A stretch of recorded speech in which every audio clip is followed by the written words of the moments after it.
అంటారు? మేము ఇంత కూడా ఎడిట్ చేయము, మీరు చెప్పింది దాంట్లో వేస్తాము. అంటే జనాలు అయితే జగన్ రాడు, నెక్స్ట్ టైం అయితే మెయిన్లీ ఎక్కువ ఛాన్సెస్ చంద్రబాబు నాయుడు, పవన్ కళ్యాణ్ కూటమికి ఎక్కువ ఛాన్సెస్ ఉంటాయని అంటున్నారు. సో జగన్ రాడా అని మీరు అడుగుతున్నారు. సో మీ ఒపీనియన్ ఏంటి?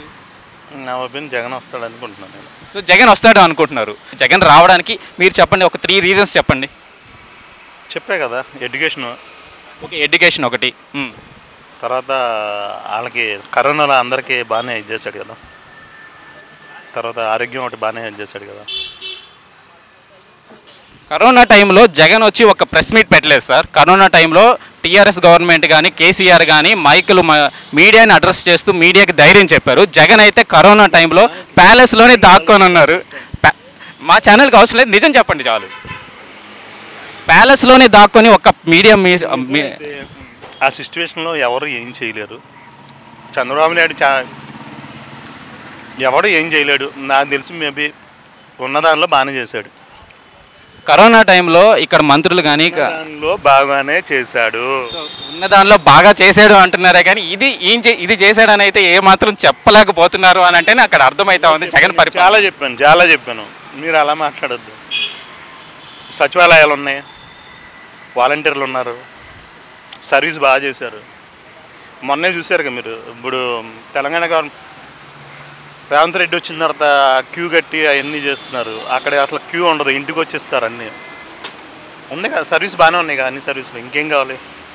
ఏపీ యువతకి 10,000 జీతం ఇచ్చి వాలంటీర్ల పేరుతో జగన్ పాలేరు లాగా చేసుకొని వాళ్ళ చేత అన్ని పనులు, సొంత పార్టీ పనులు కూడా వాళ్ళ చేత చేయించుకుంటున్నాడు. అందుకోసం ఈ వాలంటీర్ వ్యవస్థ పెట్టారని టీడీపీ వాళ్ళు అంటున్నారు. 10,000 జీతంతో వాళ్ళు ఎలా బతుకుతారు? సో ఏపీ యువతని ఎలానా వాడేది అని చంద్రబాబు నాయుడు పవన్ కళ్యాణ్ అయితే ప్రశ్నిస్తున్నారు. మీరు ఈ వాలంటీర్ వ్యవస్థను సమర్థిస్తున్నారా? బాగానే ఉంది అంటున్నారుగా వాళ్ళు కూడా. పవన్ కళ్యాణ్, చంద్రబాబు నాయుడు వాలంటీర్ వ్యవస్థ ఓకే అంటున్నారు కదా. సో వాలంటీర్ వ్యవస్థ ఓకే అని కాబట్టి వాలంటీర్ వ్యవస్థ తీసేస్తాను అంటున్నారు వాళ్ళు తీసేస్తాను అనట్లేదు, కంటిన్యూ చేస్తాను అంటున్నారు. కాకపోతే తీసేయచ్చుగా. సో కాకపోతే వాళ్ళ చేత పని చెప్పొచ్చు కదా, బాగోలేదు తీసేయచ్చుగా. సో వాళ్ళకి ఇచ్చే శాలరీలు సరిపోవట్లేదు. బాగా ఎడ్యుకేషన్ చదువుకున్న వాళ్ళకి ఇచ్చే శాలరీలు సరిపోవట్లేదు. వాళ్ళ చేత చేయించే నడిపే వ్యవస్థ కూడా వాళ్ళకి అక్కడ ఎందుకు ఉంటారు? బాగా చదువుకున్నాడు ఎవరు చేయడు కదా అది. సో వాలంటీర్లు అందరినీ మామూలుగా మినిమం చదువుకున్న వాళ్ళు, గిట్టుబాటు అయిన వాళ్ళే చేస్తారు కదా. బాగా చదువుకున్న వాళ్ళు ఎందుకు ఉంటారు? సో వాలంటీర్ వ్యవస్థ ఓకే. సో మిగతా ఇంకేం చేశారు జగన్? వేస్ట్ అన్నారా పవన్ కళ్యాణ్ కానీ తను చంద్రబాబు నాయుడు గారు వేస్ట్ తీసేద్దాం అన్నారా? వాళ్ళని సొంత పార్టీ పనుల కోసం ఎక్కువ యూజ్ చేసుకుంటున్నారు. గవర్నమెంట్ పనులు కాకుండా పార్టీ పనుల కోసం యూజ్ చేస్తున్నారు. మేము వాళ్ళని కంటిన్యూ చేసి వాళ్ళని సరైన మార్గంలో నడుపుతాము అని చెప్తున్నారు. సొంత పనులు ఏమని చేస్తున్నారు వాళ్ళు? రేషన్ కార్డులు ఇప్పిస్తున్నారు. తర్వాత వాళ్ళు మామూలుగా మాకు జనాలకే సర్వీస్ చేస్తున్నారు కదా. ఇంటింటికి వెళ్ళి మీరు ఏ పార్టీకి ఓటేస్తారు, వైఎస్ఆర్సీపీ పార్టీకి ఓటేస్తున్నారా లేదా అని ప్రశ్నలు అయితే అడుగుతున్నారంట. మీరు చూసారా? మా ఇంటికి వచ్చి అడిగారు. మీ ఇంటికి వచ్చా? మా ఇంటికి వచ్చి, నెల్లూరులో మా ఇంటికి వచ్చి అడిగారు మీరు ఏ పార్టీకి ఓటేస్తున్నారని వాలంటీర్లు అడిగారు. సో అలా అడగడం అనేది తప్పు కదా. కంప్లైంట్ ఇవ్వరు మీరు? కంప్లైంట్ ఎవరికి ఇస్తాం సార్? గవర్నమెంట్ మీద ఎవరికి ఇవ్వాలి? చంద్రబాబు నాయుడిని, పవన్ కళ్యాణ్ వాలంటీర్ల మీద వెళ్ళి అప్పచెప్పారు పోలీస్ స్టేషన్లో. వాలంటీర్ల మీద ఎవరు కంప్లైంట్ ఇవ్వాలి సార్? ఎవరు పట్టించుకుంటున్నారు? ఏపీ జగన్ గవర్నమెంట్లో ఎవరన్నా డైరెక్ట్గా ప్రజలు వెళ్ళి కంప్లైంట్ చేస్తే తీసుకుంటున్నారా? వాళ్ళు ఉన్నారుగా. వాలంటీర్ల మీద కంప్లైంట్ ఇస్తే తీసుకుంటున్నారా? ఎందుకు తీసుకోరా? సో అయితే వాలంటీర్లను అయితే సొంత పనులకు వాడుకోవట్లేదు, గవర్నమెంట్ పనులుగా వాడుకుంటున్నారు అంటారు. వాలంటీర్లు ఇచ్చేసి వాలంటీర్ల ద్వారా పనులు చేపిస్తే ఏపీ డెవలప్ అయిపోతుంది సార్. డెవలప్మెంట్ అంటే ఏపీ క్యాపిటల్ కట్టాలి, క్యాపిటల్ ద్వారా ఉద్యోగాలు కంపెనీస్ తీసుకురావాలి, కంపెనీల ద్వారా పెద్ద ఉద్యోగాలు ఇవ్వాలి. సో దానివల్ల ఇన్కమ్ పెంచాలి. అవి లేకుండా వాలంటీర్లను పెట్టేసేసి సచివాలయాల్లో గ్రామాలకు తీసుకొచ్చేసినంతలోనే మీరు ఏమన్నా మీకు కావాల్సిన కంటెంట్ వరకు తీసుకుంటారు. మేము ఇంత కూడా ఎడిట్ చేయము, మీరు చెప్పిందే దాంట్లో వేస్తాము. రాజధాని ఎందుకు కట్టలేదు చంద్రబాబు నాయుడు? సో రాజధాని, అమరావతి రాజధాని చంద్రబాబు నాయుడే కట్టాడు. చంద్రబాబు నాయుడు కట్టి ఎందుకు చేయలేదు? ఆ 5 yearsలో దాన్ని చేసేయచ్చు కదా, ఇదే పర్మనెంట్ రాజధాని అని. సో పార్లమెంట్లో ఓకే చేయించుకోవచ్చు, ఎందుకు చేయించుకోలేదు? సో పార్లమెంట్లో ఓకే చేయించుకోలేదు అని చెప్పేసి చట్టంలో లొసుగులు ఆడేసుకొని ఆయన ఇష్టం వచ్చినట్టు క్యాపిటల్ మార్చేస్తారా? చేయించుకోలేదు అదే సార్, అంటే ఆయన ఎందుకు చేయించుకోలేదు?